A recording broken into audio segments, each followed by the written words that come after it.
حیران ہوں گے کہ جب شیر حضرت عبداللہ بن عمر کی اطاعت کرتا ہے۔ ایک دفعہ حضرت عبداللہ بن عمر باہر نکلے تو دیکھا کہ ایک جگہ لوگوں کی بھیڑ لگی ہے۔ آپ نے پوچھا کہ کیا معاملہ ہے؟ آپ کو بتایا گیا کہ ایک شیر ہے جو لوگوں کا راستہ روکے ہوئے ہے اور لوگ اس سے خطرہ محسوس کر رہے ہیں۔ حضرت عبداللہ بن عمر اپنی سواری سے اترے اور شیر کے پاس گئے اور اس کا کان پکڑ کر موڑا اور اس کی گدی پر مارا اور اس کو راستے سے ہٹا دیا۔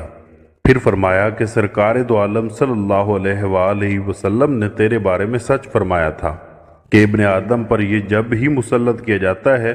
جب ابن آدم اس سے ڈرتا ہے، اور جب ابن آدم صرف اللہ تعالیٰ سے ڈرتا ہے تو تب اللہ تعالیٰ شیر کو کبھی ابن آدم پر مسلط نہیں کرتا، اور جب ابن آدم صرف اللہ تعالیٰ سے امید رکھتا ہے تو پھر اللہ تعالیٰ بھی اسے کسی کے حوالے